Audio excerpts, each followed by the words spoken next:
means I have to go, doesn't it? No, it does not. You, in fact, do not have to go. You don't have to do anything. Because I want to.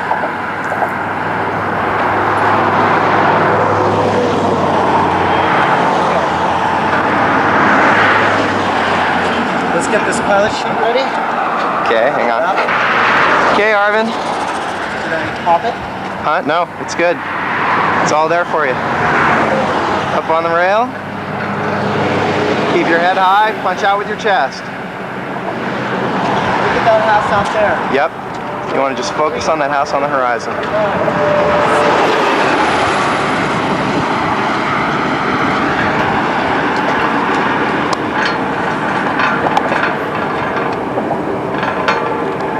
You got it.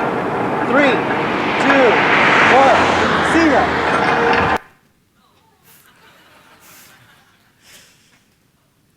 So that was my first ever base jump.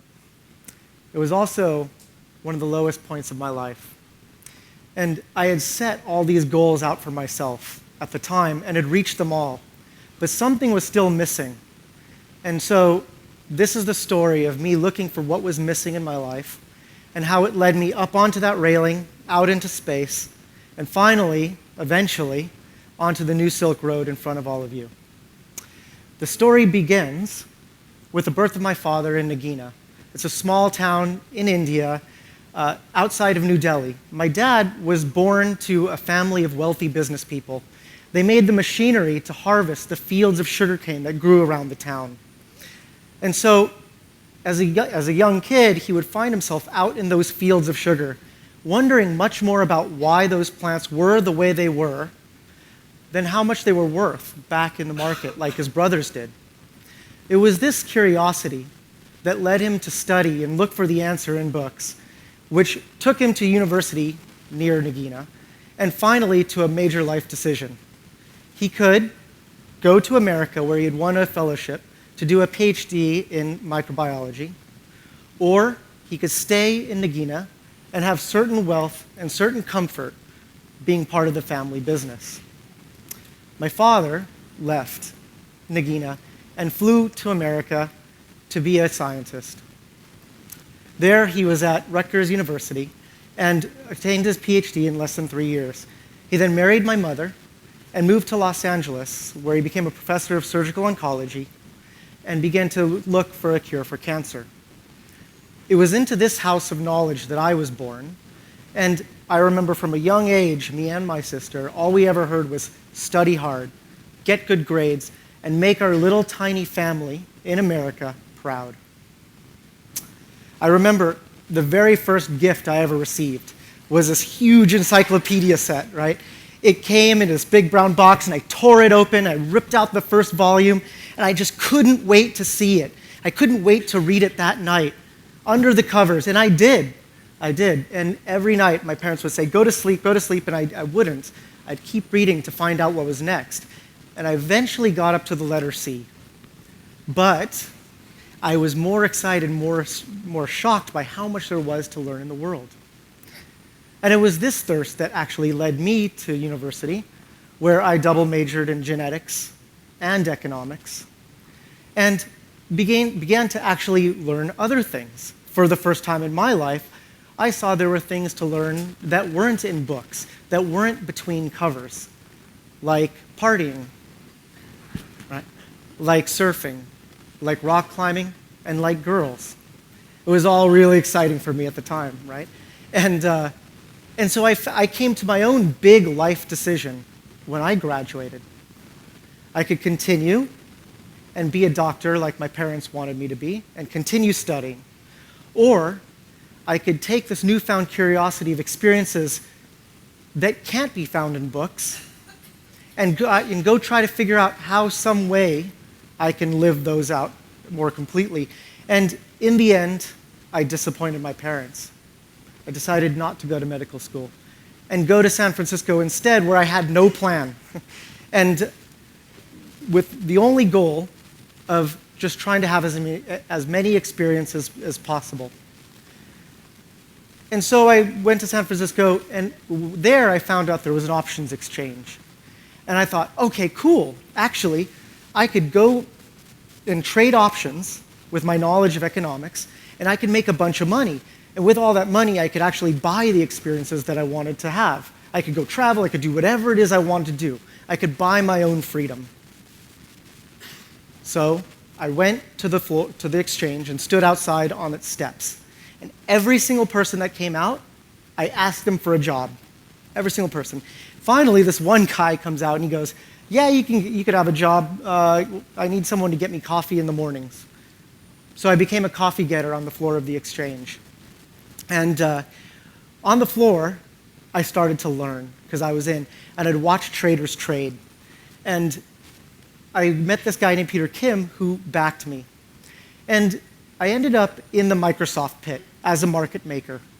It was the biggest, baddest pit on the floor. And I did very well.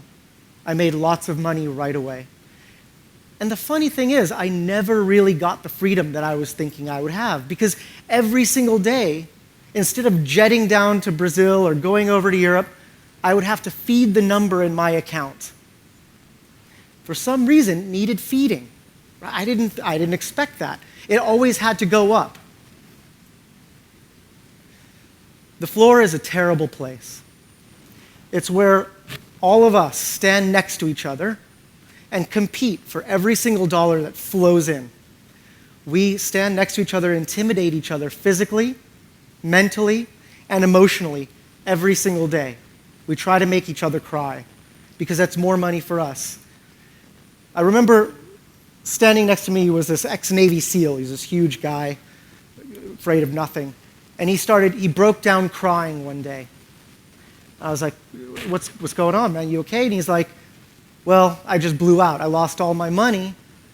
And I was like, you'll come back. That's not a problem. And he's like, no, you don't get it. I have to go home and tell my wife. I'm not sure she'll stick around. A month later or so, I watched a man die in another pit across the way. He hit the ground, and as the paramedics were trying to pump life back into his body, all the traders around him kept trading, kept feeding their own number in their account. And I thought to myself, God, is this success? Is this what I've been working towards? What are we all actually trading here? Our spiritual and physical health for the illusions of some sort of security and freedom that we don't actually get. So I knew for myself I need to make a change. But I just didn't know what it was to do. What is it that you're meant to do? I didn't know. So I came up with a life experiment, a thought really, and I decided to try to put it into practice. And I thought to myself, if there is nothing that you actually have to do in the morning, I don't have a job, no real responsibility, then whatever it is you end up doing when you have no real responsibility, it's what you probably want to do. It might actually be something you're meant to do. So I tried it. I closed my position within about a half an hour and walked off the floor of the exchange. And I didn't know what to do next. Kind of wrote a list of things I could do, but I decided I was really just pushing my own boundaries at that point. And I went to the drop zone, the local drop zone in San Francisco, and I started to skydive. I didn't know why, but I was just pushing myself and really learning about more of who I was. I also went rock climbing, and I ticked off all the big walls that I had wanted to do. Here I'm on El Capitan. But I was really pushing again and finding out where my limits were, mentally and physically. This is me base jumping in Arizona. Again, at this point, I was starting to despair. Like I told you earlier, I was hitting a low point in my life because 1 year of searching for what I was meant to do had slid into 2 years. And it got tiresome of having all this freedom. And I was actually taking my jumps lower and lower and lower at this point. And I used to half joke, live or die on a base jump, I win. So I became a drifter at this point, and ended up in coffee shops in Berkeley. And in Berkeley, I would I ended up relating more to the homeless guy, Charles, that I used to hang out with, than myself as a successful trader or a scientist. I just didn't know what to do. And something interesting happened at this point. The boundaries of who I was slid off of me. They dissolved in some way. I no longer thought of myself, like I said, as a trader or anything.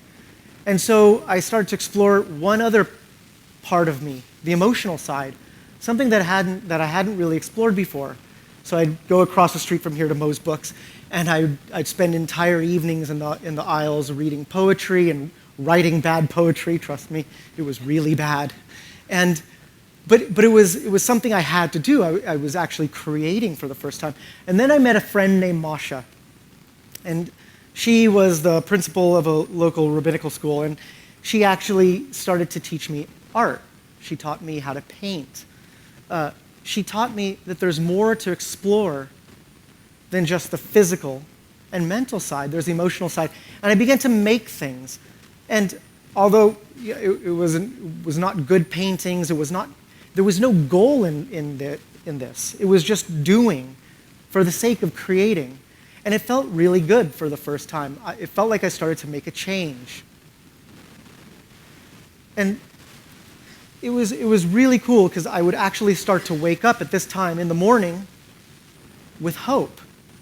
Not hope of anything other than to make something that persisted. Not a number in an account, not a feeling inside of me as I fell towards the earth, but make something. So at this point, I was starting to get excited. And I met this guy named Stefano, who I was teaching how to base jump. And that's him. And so he was a designer. And he came over to my apartment one day, and he saw all the stuff I made, like the paintings, the bits and pieces I cobbled together from the beach. And he goes, "Dude, you should be a designer." And I was like, "What's that?" And he's like, "Oh, it's like this, man. You get to you think about how people make stuff, you think about problems people have, and bring art and logic together to solve them." And I was like, wow, that's everything I've been doing, just not connected. And you could make a living doing this? Yeah, okay. But then I realized you have to be a really good artist to be a designer, right? These are his sandals that he drew up there. They're really good. I wasn't that good of an artist. And he told me something that really gave me the courage to move forward. He said, "No, drawing just expresses those great ideas. You need those great ideas first. And that only comes from a really broad and deep life experience. And that you have." Cool. Okay. So I had the courage to apply to design school, got in somehow. And over the next year, really explored what creativity was, how you could use new ways of solving problems to make people's lives better artfully. I was then hired as a designer, completing my life experiment from 3 years earlier. And I really hit this turning point of a project where this guy comes in, he goes, $500 million in 5 years, I want you to build that business. Sure, no problem, we could do that. And so the project died on the assembly line, but what I learned was actually that you could replace that simple number, $500 million, with the change you wanted to make in the world, and all of a sudden you've got a company with purpose, right? And purpose is the change you want to make in the world, in your community, in yourself. And that's what is special. That's what drives creativity. And creativity is the currency of purpose, right? That's what allows you to solve really big problems like alleviating poverty and obesity. All the money in the world can't solve those problems without creativity to guide it. And that got me really excited. So I ended up getting an opportunity to come to China and Asia in the New Silk Road. I came over and immediately had a chance to return to my country after 30 years in India.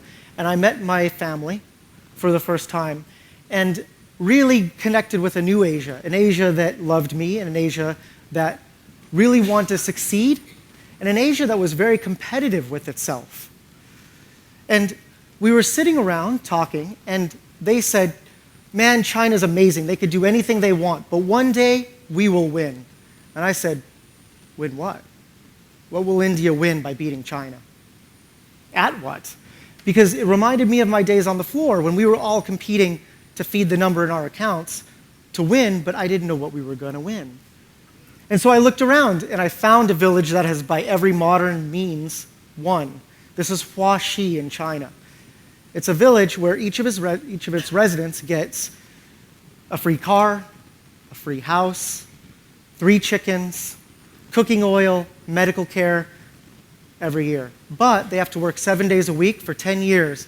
And they're supported by thousands of migrant workers that also work in the factories next to them that don't share those benefits. So again, I wondered, is this success?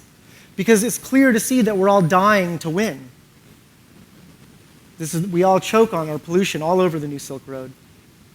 And so what is the real currency of the New Silk Road? Because it's not money, right?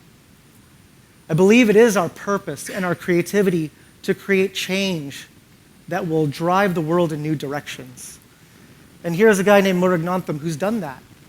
He created a low-cost tampon for women who couldn't afford it in India. And in the process, he was called a psycho, a pervert. His mom left him. His wife left him. And he eventually persevered and figured out a way to make a machine that can do this at a low cost. And an entire cottage industry sprung up around it. And then his wife came back to him.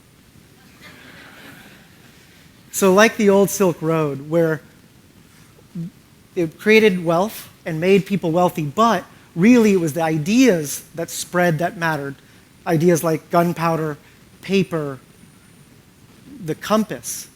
Really, that's what matters, and that's what shaped the future of the world. So when I think about what will future generations look back and think about for us, it's not the wealth that was created, it would be the return on our imaginations now that we're going to be measured by.